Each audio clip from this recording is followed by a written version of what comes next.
Imagine this. The stadium lights blazing, you hear the roar of the crowd, and that clock is just ticking down. 0. Everything on the line. Mhm. What really defines those clutch moments?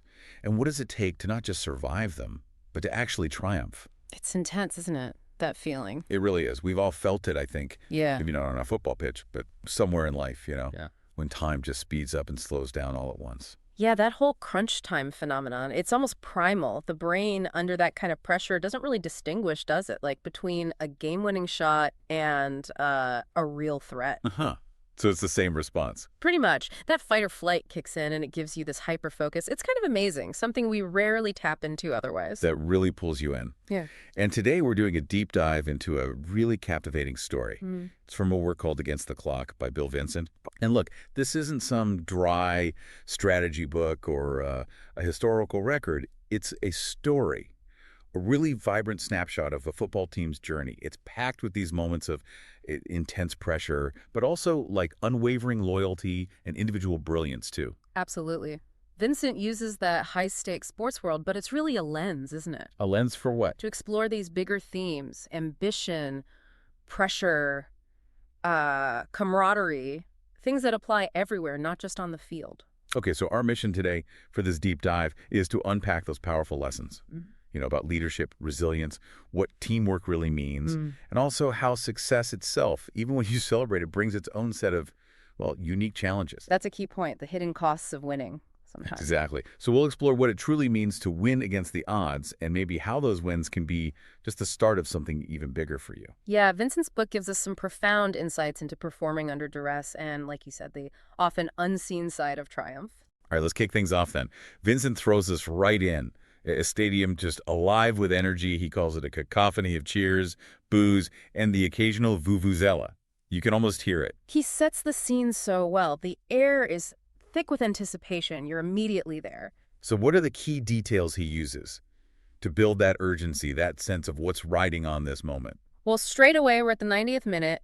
Scores tied, 2-2, huge pressure. Right.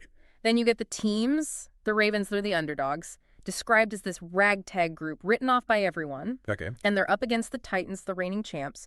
So instantly you've got that classic us against the world tension. It's palpable. And the key players. We meet Alex Carter. He's the captain, 27 years old. And crucially, he believes in this team, despite them having clawed its way up from the lower leagues. His belief is sort of the anchor. Okay, the leader. And then there's Marcus, his best friend and teammate. Their bond is deeper than just football. They've been through stuff together, personal tragedy, triumphs. It adds this whole other layer. It's not just a game for them. That shared history, yeah, that makes it personal. So 3 minutes left. The star player for the Titans, Diego Morales, he's got the ball. How does the story show Alex stepping up in that critical moment? Well, Morales is described as just dancing with the ball, feet moving like lightning, looks unstoppable. But Alex, gritting his teeth, Vincent writes, just charges him and makes this massive interception right as Diego's about to shoot. It's not just luck. It's pure will, anticipation, the captain doing what needs to be done. Wow. And then Immediately, he turns defense into attack. Passes to Marcus, who takes off on this precise and calculated sprint, shows that elite team transition. yeah, quick thinking. But Marcus gets tackled. Yeah, tackled hard. But it earns them a free kick right outside the penalty box. Huge chance. And Alex steps up to take it. 1 minute left, the book says. All the pressure, the hopes of the team, the fans, it's all on him. Incredible pressure. What does Vincent tell us about Alex's mindset right then, before the kick? This is where it gets really interesting. It's not just talent, it's mental strength. Vincent describes him blocking out everything, the noise, the pressure, the fear, just focusing entirely on the goal. Like being in the zone. Exactly that flow state. It's this cultivated mental discipline. He quiets all the chaos, internal and external, so he can execute under this immense pressure. Yeah, the shot. It's described as just perfect. A perfect arc soaring past the wall of Titans defenders, past the outstretched hands of the goalkeeper, and into the top corner of the net. Boom. Goosebumps moment. Absolutely. The stadium just erupts. Pure, decisive execution. Incredible. So Ravens go up 3-2. They manage to hold on for those last few seconds, and they win. They do. They defend one last desperate attack, and the whistle blows. Victory. How does Alex feel? What's going through his head?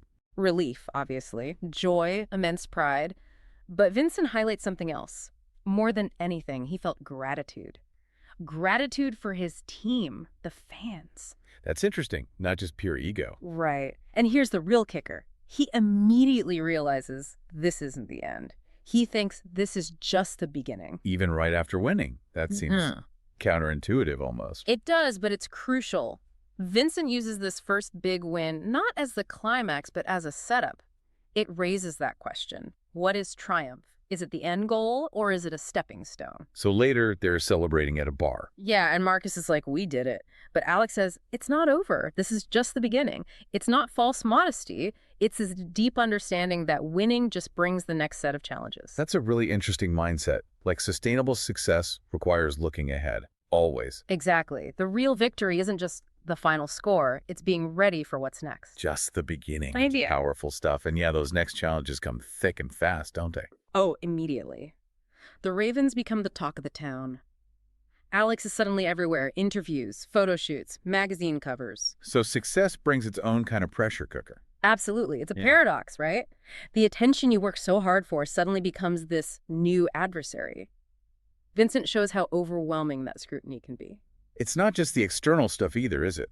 Yeah. Like the media demands. No, it's internal too. The pressure to keep winning, to prove you weren't just a fluke, a one-hit wonder, that can actually be way more stressful than the initial fight to get there. Going from underdog with nothing to lose to champion with everything to lose. Precisely. It can chip away at the joy pretty quickly if you're not careful. And right in the middle of all this fame and pressure, this agent shows up, Richard Hayes, described as smooth and confident. Yep.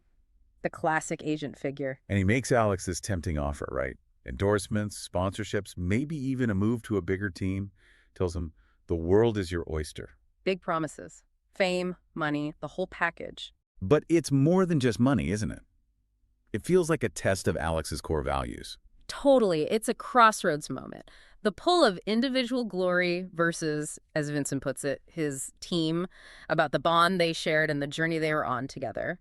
That internal conflict is key. So how does Alex handle it? What's his response? He says, I'll think about it, which is realistic, you know?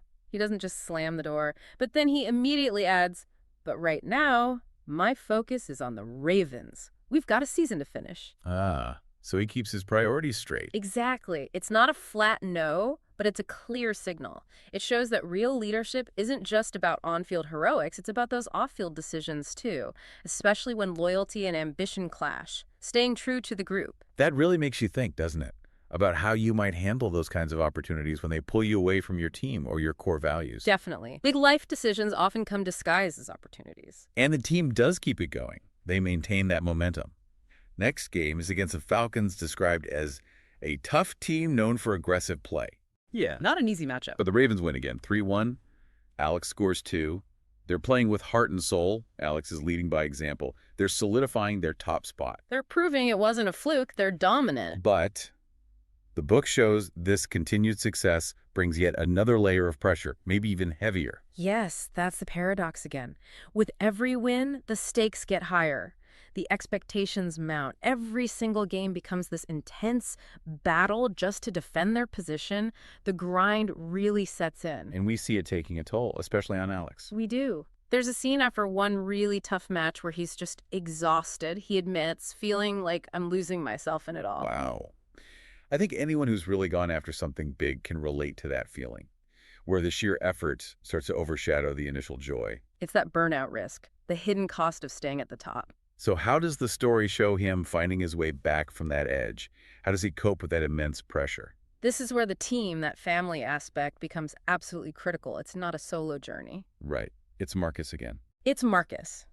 In the locker room, he sees Alex struggling, and he steps in, offers that support. He says, you're not alone, we're in this together, and no matter what happens, we've got your back. Simple words, but powerful. Incredibly powerful. We tend to focus on the individual star, the hero, but Against the Clock really emphasizes that sustainable success. It's built on that support network. That connection acts like an emotional buffer, absorbs the shocks. It's the relationships that sustain you. Talent might get you there, but connection keeps you there. It's more than just players. They're genuinely a family. That bond, that shared purpose. Yeah. That's the foundation. So, okay, it all builds towards the ultimate test. Final game of the season. The championship showdown. Ravens versus the Eagles, they're big rivals, league title on the line, everything. The pressure is immense. The atmosphere is described as electric. Packed stadium, intense game. And the game itself is a real back and forth. Totally, a real battle. Eagles score first, Alex gets one back, then the Eagles lead again. But Marcus manages to equalize with a header, so it's 2-2 again. Unbelievable. Deja vu, back where they started almost. Tied score, heading into overtime. Exactly. That sense of, here we go again, must be overwhelming. How's Alex feeling this time? Same terror or something different? There's tension for sure. But Vincent writes that Alex also feels a sense of calm, a belief that they could do this. Why? Because they had been here before and they had triumphed. Ah, so that first big win wasn't just a win.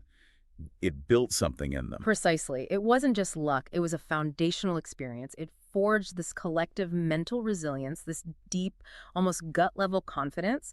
They know they can handle this pressure because they've done it. So when Alex gets the ball again, final minutes of overtime, just outside the penalty box. He can draw on that experience. He takes the deep breath, blocks out the noise, focuses. He's not just hoping anymore. He knows they have what it takes. And the ball flies. Again, past the outstretched hands of the goalkeeper and into the back of the net. Champions. Against all odds. Champions. The stadium erupts, the team piles on him. Pure celebration. And Alex's feelings. Still gratitude. Yes. Relief, joy, pride, all amplified. But especially gratitude again for his family. That word keeps coming back. It's a beautiful symmetry with the first win. It really is. And that line from the book, they had triumphed against the clock, in overtime, against all odds, and they would do it again. It's not just the statement, it feels earned. It's about the character they built. So looking back at this whole journey through Alex's eyes, it's such a powerful story about resilience, isn't it? Mm. And leadership, but maybe a quieter kind of leadership.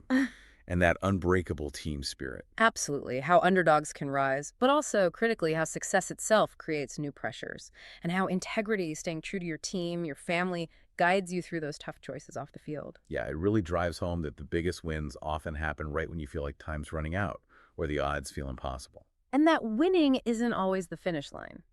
Sometimes, like Alex realized right at the start, it's just the beginning of a whole new chapter with new tests. It's about building that foundation for whatever comes next. So as you listening, reflect on this deep dive. Maybe think about this. In your own life, what does it mean for you to triumph against the clock? What are those moments? And what does that idea, this is just the beginning, mean for your next big challenge or your next achievement? What new pressures might success bring you? And maybe most importantly, who is your family, that trusted network who will help you face them? Great questions to ponder. Definitely something to think about as you navigate your own moments against the clock.